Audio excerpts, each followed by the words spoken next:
me give you just a few tips on time management essentials. First of all, you run the day or it runs you. A little simple analysis. It's not that difficult to get something started and you run it for a while, and after a while it starts running you. That's part of the challenge. I told my staff one day, giving birth to a tiger is one thing, learning how to ride it is something else, right? Sometimes you start it and then it turns around and starts giving you all kinds of trouble. Next, the time you've already committed to labor is enough time. If you're working already 8-10 hours a day, that's about it. You just can't work much more than that. Bursts at a time, you can work 12, 14, 16, right? And I'm sure we've all learned to do that, put in the extra time. But after a while, you pretty well have to put your life in balance, or your health is in jeopardy, and your heart's in jeopardy, your blood pressure is in jeopardy, a lot of things, if you don't stay in balance. So you don't have to put any more hours, probably. All you have to do is just make better use of the hours. A cliche we've all heard. It's not the hours you put in, it's what you put in the hours that counts. Now also, you need a written set of goals, time management essential, priorities, and a constant review of your goals, because that's how you determine how to use your time, whatever priorities you're going for. Then you need a plan to achieve your goals. Another key is learning to separate majors from minors. That's high on the list. Making sure you don't spend major time on minor things. This is why you need to think on paper, put your game plan on paper to make sure you're not spending major time on minor things. Little phrase I have says, don't mistake movement for achievement. It's not that difficult to get busy. What you have to do is check to see what you're busy on, because it's easy to haul out the trash and fix the screen door, get the car washed, take the kids to school. I mean, it's easy to stay busy, right? The key is on what? Next time management essential is concentration, zeroing in. Preoccupation is fatal, both on the freeway and in business. You got to keep your mind concentrated. I have a little rule that says, don't start the business day till you get to the office. I used to start my business day in the shower or at the breakfast table, and it just messed up a lot of things. I'm sitting at the breakfast table, guess where my mind is? At the office. I even got mixed up going to the beach and, trying to, do some relaxing time. But sure enough, when I'm in the office, I'm thinking about the beach. And when I'm on the beach, I'm saying I should be at the office. Now, see, that's mixed up. We quoted that little quote from the Reader's Digest in the evening seminar, right? Wherever you are, be there. If you're at the breakfast table, be there. When you're having a conversation with somebody, be there. When you're on your way to work, be there. Enjoy the ride. Take a look around you. What's going on? Study human nature. What's happening? Be there. And then when you get to the office, go for it. Next time management essential is learn to say no. Boy, it's easy to overload your calendar, get yourself into all kinds of time management problems simply because you didn't have the strength to say no when you should have said no. It's much more difficult to say no and then try to get out of it later, call back, make the arrangements, go through the whole embarrassment. Better to say no than to say yes and have to back out.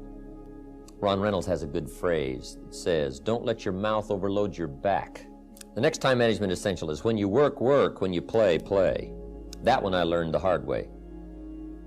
See, if you're going to put in a day, just put in the whole day. And if you're going to take some time off, take it all off. Right, take the whole day off. If you're going to work a day, work a good, long, hard day. If you're going to play, play, play all day. Either work all day or play all day. Because guess what? If you're gonna knock off at 3 and go play, guess what you're thinking about all morning? Right? Knocking off at 3 o'clock. I mean, it just, it's one of those things. It's hard to zero in, on something and make it productive if you're making plans to do something else. Now, part of this depends on what you do and depends on your work schedule and the job you have and the business you have, right? I understand that. everything we're talking about these 2 days needs to be altered and monitored and worked around to fit your particular situation. I understand that. I have a builder friend of mine up in San Jose. His name is Peter Paulson. Peter's got it down pat. Peter works a week and takes off a week. That's the way he's got it arranged. He's a builder. Now, it's kind of clever, though. See, he works 5 days, takes off 9. That's a little... He says work a week, take off a week, yeah, but it's really 5 and 9. Because it's 5, and then it's a weekend, and 5 days, and another weekend, right? So, but what Peter does, the 5 days he puts in, he works, 14, 16 hours, almost around the clock, keeps 2 or 3 secretaries going, gives all the orders, the accountants, the superintendents, the builders, the whole thing, gets it all arranged, and works around the clock for 5 days, and then goes, takes off. Now, you might not have the luxury of being able to do it that way, but just work on this. When you work, work. When you play, play. Okay, the next time management essential is analyze how you are, and then either compensate for it or change. Sometimes you can remain how you are if you just make other arrangements.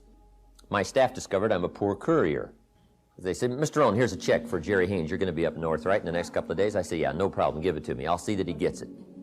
Guess when I next hear about that check? From my cleaners. Saying, Mr. Rohn, we found this. Now, I say, look, I know I messed up that time, but, next time I'll make sure. See, but it just doesn't work. I'm not good at it. So we've got a little rule at our office that says, don't give the chairman anything, right? Don't. It won't arrive. He can talk good, but he's a poor courier. It won't get there. So you just got to analyze how you are and then make the compensations for it. Now, you can promise to change all you want, right? But if you're not going to, then make the other arrangements.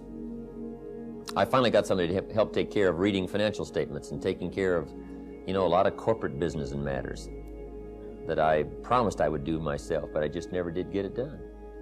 And it used to be terribly costly to me for IRS and taxes. Unbelievable. But I finally got somebody to take care of that. And she took care of a lot of things that bailed me out more than once. IRS says I owe them an extra $105,000 one year. I said, $105,000? They said, yes, all these bank accounts and things we can't reconcile. Sure enough, back in the old days, I'd have paid the $105. This time I say, Mary. So Mary puts all this stuff together. I think she made one trip to Texas, one trip to Florida, gathered up all this information, and she had done such a good job that now it's time to go to San Francisco, meet the IRS with the accountants and the attorneys and, one of those sessions. And Miss Mary had done such a good job that when she finished after about a 3-hour presentation, IRS said, Mr. Rohn, fortunate for you, we will strike the 105. Wow, Miss Mary gets a bonus. So if you're not going to change, see, if you're not going to do it, even though you promise yourself year after year, just then make arrangements to see that it gets done. So analyze how you are. If you're good at bookkeeping, then keep your books. If you're not, just don't keep promising.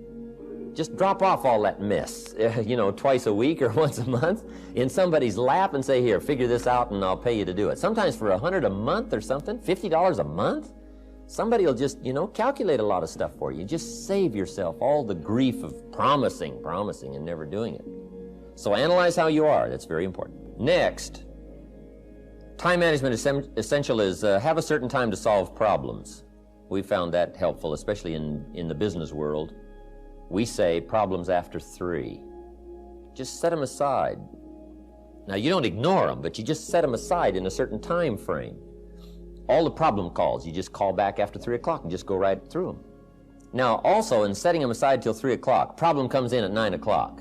And you say, hey, 3 o'clock, Mr. Rohn's going to get on the phone and make all these problem calls, right? Call back all these answers. Guess what usually happens between 9 and 3? Somebody calls back and says, hey, tell him not to call. We've already got it worked out. But see, if you take that call when it comes, sure enough, now you got to spend time. We learn in sales training. People ask questions.